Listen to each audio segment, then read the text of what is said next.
सच में एक आज हमने मॉर्निंग में एक पूरा सेशन किया घंटे का, जो फार्म के ऊपर किया, और उसमें ज्यादा अच्छा नेटवर्क था। जी घर जी के जी। अंदर नहीं, पहाड़ में तो और दिक्कत है थोड़ा। पहाड़ में हाँ। हम दो जगह आ गए, एक जगह छोड़ के आ गए, एक जगह फिर गाड़ी लेके यहाँ घर में पहुंचे। हम आपको सोचे पहले कि तो बहुत बहुत हमारी तरफ से स्वागत और अभिनंदन, और जी जी बहुत प्रेम पूर्वक और आदर पूर्वक स्वागत है।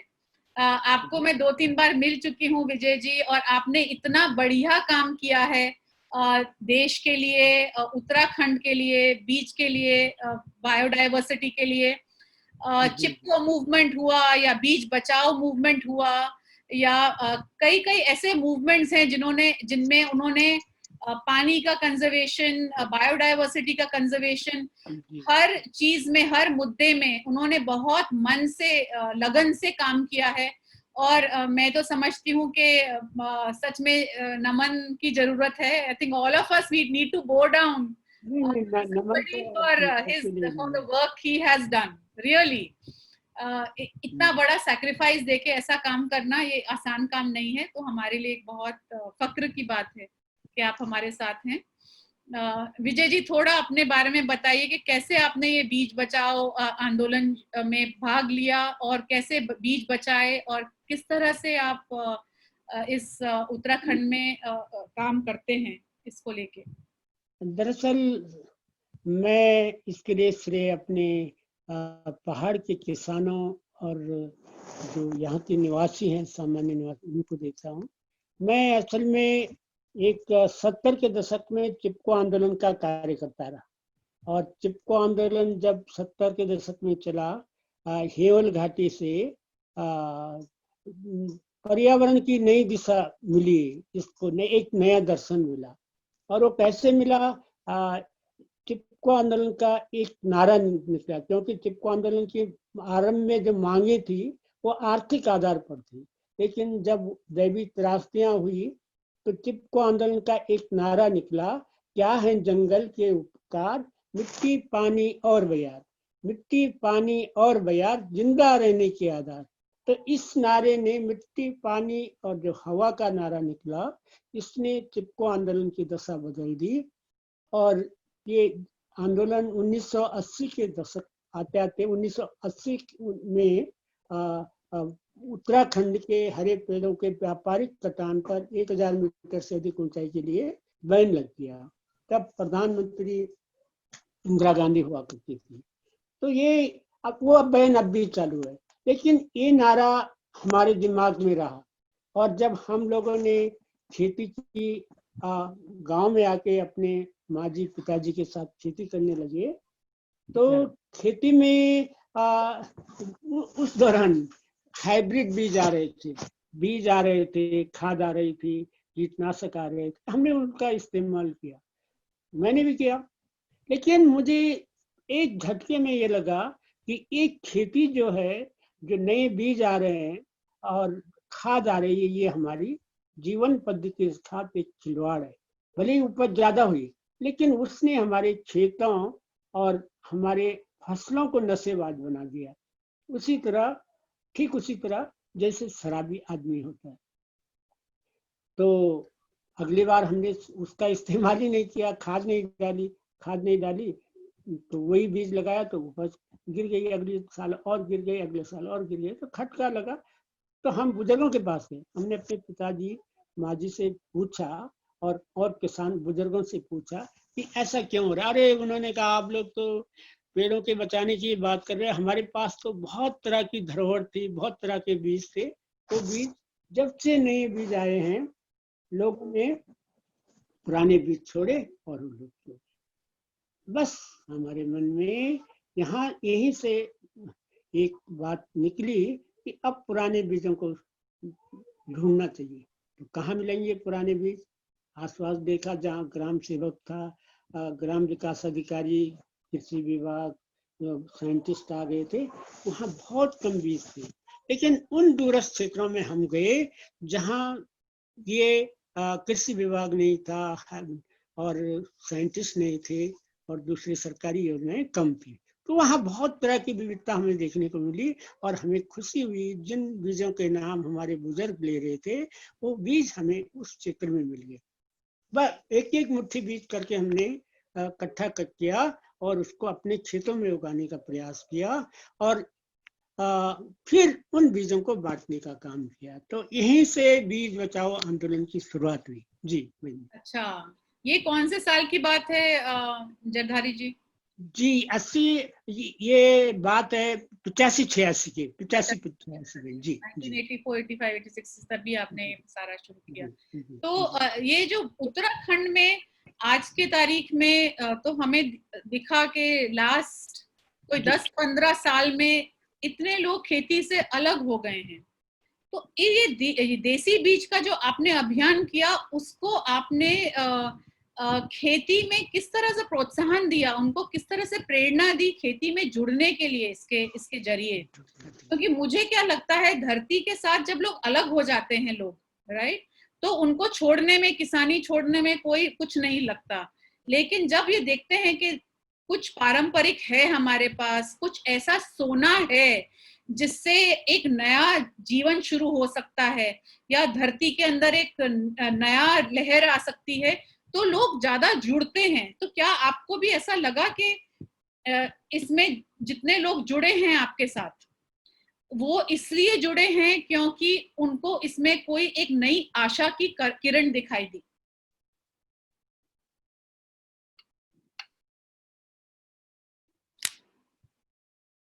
Hello hello Vijay ji, we've lost him. I guess we lost him, ma'am. We have Bhairav ji now with us. I know, but we'll wait for Yeah. Vijay ji to come. Vijay ji, I think he's coming.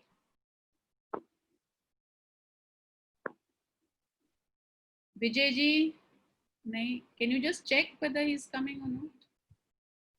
Sure, ma'am. Sayyid Ghani Khan bhi ji hain yahan par. So after Bhairav ji, we will have Sayyid ji also joining in. Sayyid ji is from Karnataka, so we've covered almost all of India, east, west, center, north, south. Okay, we are waiting for Vijay ji to come in. Bhairav ji, let me also introduce Bhairav ji here. I happened to meet Bhairav ji in one of the exhibitions, and I was really amazed at the varieties which he was selling, which had again disappeared in West Bengal. I tasted all of them incidentally, and we got a chance to see that that what is traditional variety versus what we are used to eating, which is a basmati or a couple of other varieties, or hybrid varieties, most of them. तो भैरव जी, आप थोड़ा सा अपने आप को वो कर दीजिए, उनको कनेक्टिविटी इश्यू हो रहा है क्या? अच्छा, विजय जी का I think connectivity issue on है। भैरव जी, आई थिंक आपको भी थोड़ा तकलीफ हुआ था ज्वाइन करने में। हम आपका बहुत बहुत नमस्कार कि आप आए हमारे साथ। आपका ऑडियो एक बार चेक कर लीजिए। हाँ, बोल दीजिए आप, तो हमें पता चलेगा। हाँ, आपकी आवाज नहीं आ रही है भैरव जी, ऑडियो को ऑन कर दीजिए। Yesterday we did an audio check and it was perfect, so there must be some problem today. आपके ऑडियो में प्रॉब्लम है कुछ?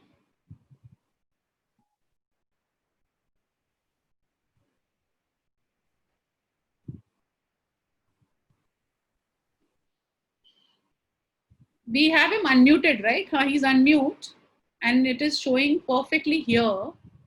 आप एक बार थोड़ा देख सकते हैं ऑफ ऑन करके आपके ऑडियो को?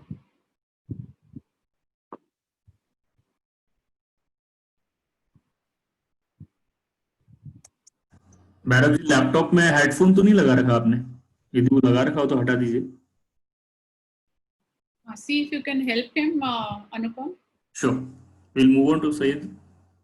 You have his number, right? Yeah, I have. Yeah. Vijay ji, we have lost Vijay ji, is it? Completely? Yeah, he's trying to connect back, but he's had connectivity issue. Okay.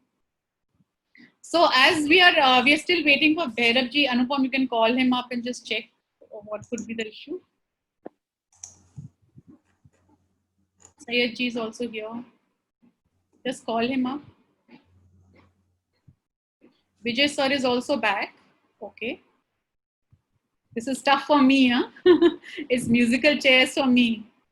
हाँ जी Vijay ji, please, हाँ आपको loose कर दिया था। तो मेरा last question आपसे ये था कि ये जो आपने शुरू किया अभियान और उत्तराखंड से इतने लोग अलग हो रहे थे खेती से, तो क्या इसमें कोई आशा की रोशनी भी आई वापस देसी बीज के अभियान से? आपका ऑडियो नहीं है विजय जी, ऑडियो नहीं है। Bipin, can you check the audio at your end? जी जी चेक कर रहा हूँ।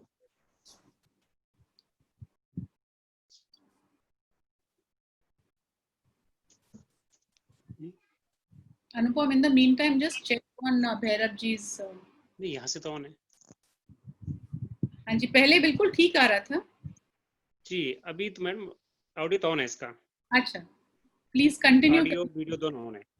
आप बोलिए थोड़ा तो पता चलेगा हमें। आपकी आवाज आ रही है बिपिन जी को?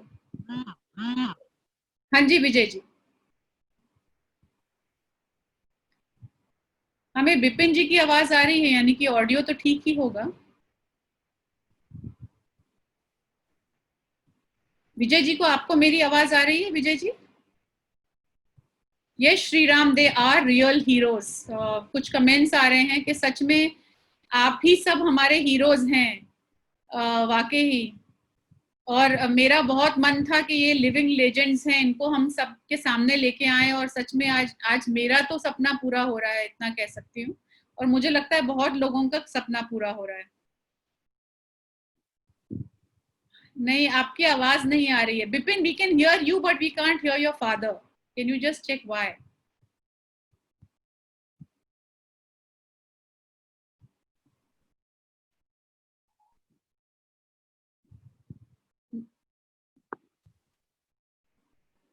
Okay, what we will do is,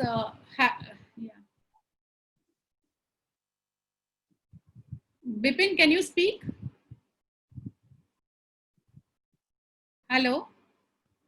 Bipin, can you speak? No, we can't hear them at all.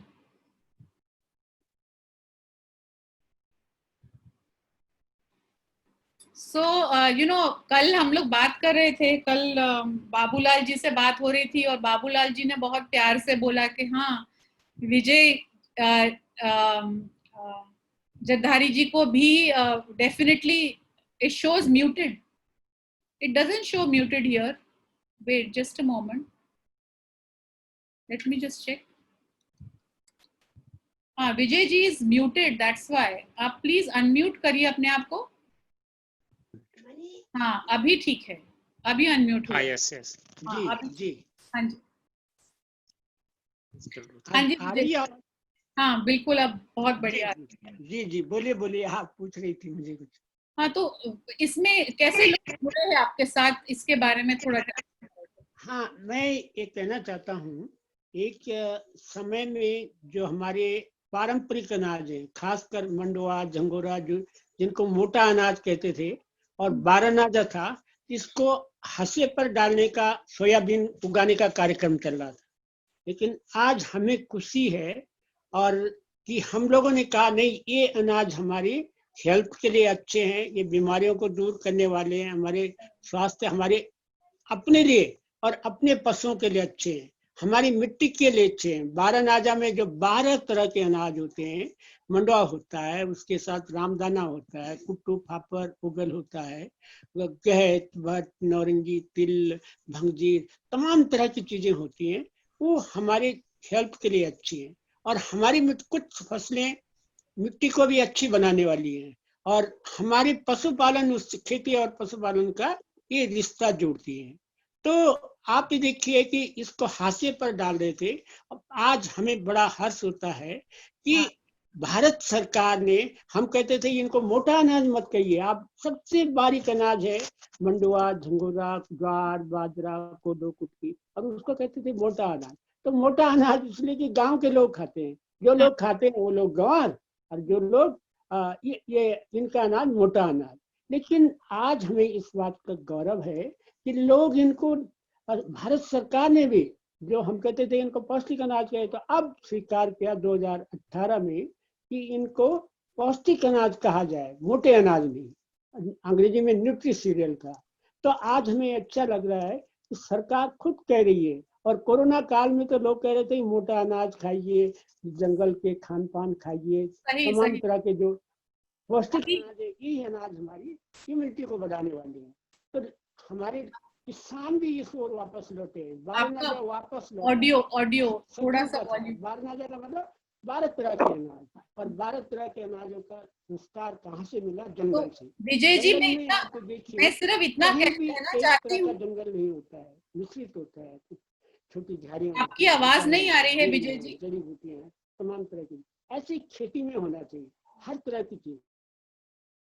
आपकी आवाज गायब हो गई है। विजय जी ने जो बोला बहुत सुंदर बोला। So let me also tell you that today, आज की तारीख में हमारा नीति आयोग जो है वो बोलने लग गया है कि मिलेट्स उगाओ, और मिलेट्स एंड राइस को रिप्लेस करो मिलेट से। एक तो न्यूट्रिशियस है, प्लस वाटर के लिए बहुत अच्छा है, धरती के लिए बहुत अच्छा है। तो ये सब चीजें अब सामने आने लग गई हैं। तो कहने का मतलब सिर्फ इतना है कि इनका म्यूट फिर से हो गया था। कहने का मतलब सिर्फ इतना है कि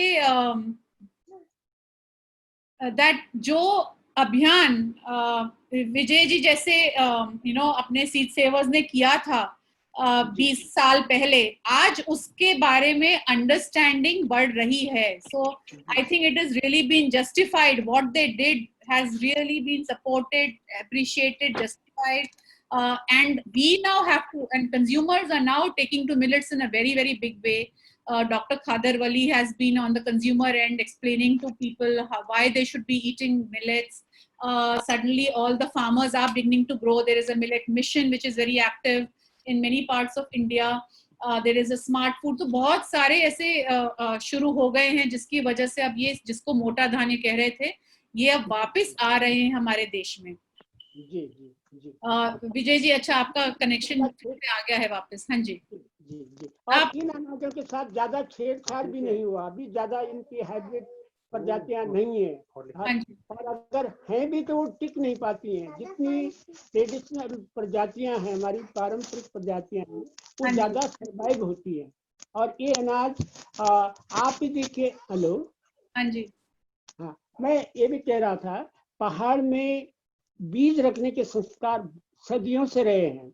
अच्छा हमारे यहाँ एक कहावत है, खाद खानो और बीज दनो, यानी खाने वाला अनाज खाओ लेकिन बीज जरूर रखो। लेकिन आज ऐसी खेती लाने के प्रयास हो रहे हैं जिससे बीज होता ही नहीं है। तो सबसे पहले लोग ये छांट, और बीज को भी, या आप महिलाएं बीजों को सिलेक्शन में पारंगत हैं, हमारी पहाड़ की महिलाएं। और अच्छा बीजों का तरीका क्या है कि अगर एक खेत में अच्छी फसल उग रही है तो उनमें कहाँ पर अच्छी बालियां हैं उसको अलग काटा जाता था, उसको कहते थे रोटियाना। तो अच्छा बीज का ज्ञान, उसको अलग काटा जाता था, मांडा जाता था, और फिर अलग भंडारित किया जाता था। अच्छा कैसे कीड़ा न लगे। आपने देखिए अखरोट की पत्तियां, बकाइन, नीम, टिमरू, बहुत सारी चीजें हर एक क्षेत्र में जो अलग अलग होती। तो बीज का भंडारण में, बीज मतलब किसान की मुट्ठी में होता था, बीज किसान की आजादी का प्रतीक था।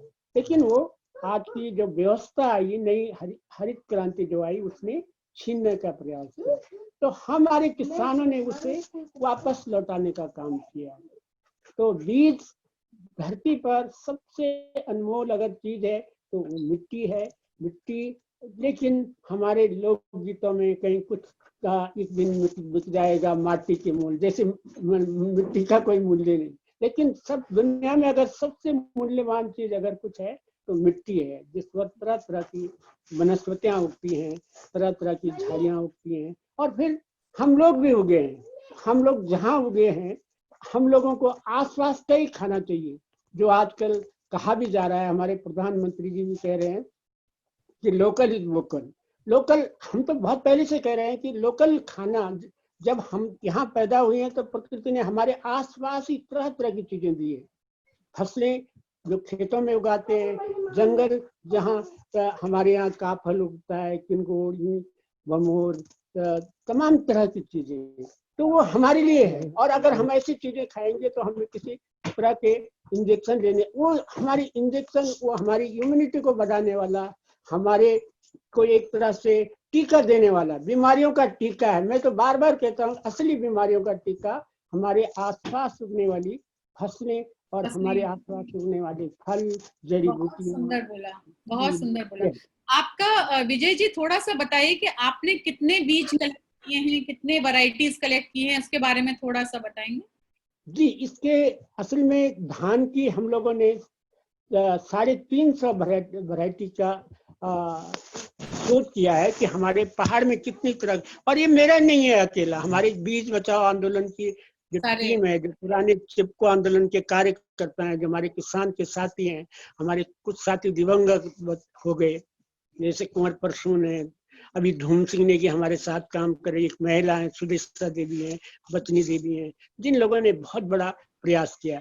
तो हमारे पास धान की 350, गेहूं की लगभग 30-32 प्रजातियां, और राजमा की 220 प्रजातियां तो अकेले मैं ही उगा लेता हूँ। राजमा की 220 प्रजातियों की बात मैं कर रहा हूँ, जो हमारे कलेक्शन में भी है। और एक बहुत ही बेहद दर्जे की दाल कहा जाता था पहले, उसे नौरंगी, राइस बीन।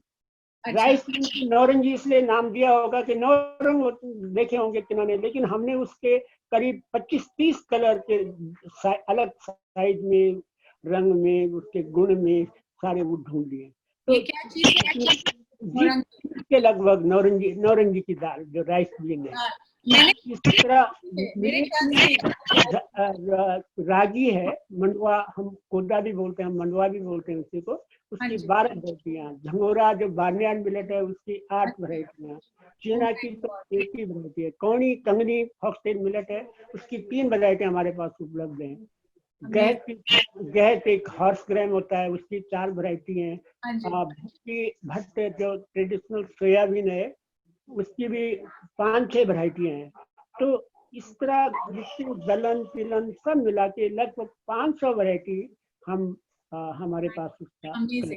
तो इसका विजय जी, इन वैरायटीज में वैरायटीज जो ज्यादा चलती है मार्केट में, थोड़ा सा डिस्टर्बेंस, तो इन वैरायटी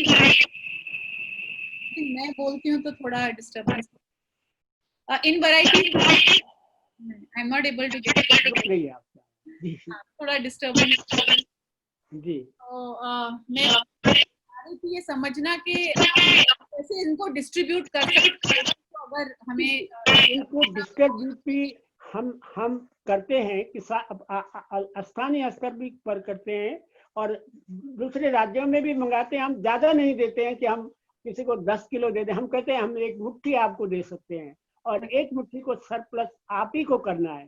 तो हमने थोड़ा थोड़ा 1-1, 2-2 मुट्ठी बीज हिमाचल दिया था, जैसे कंगनी का दिया, झंगोरी का दिया।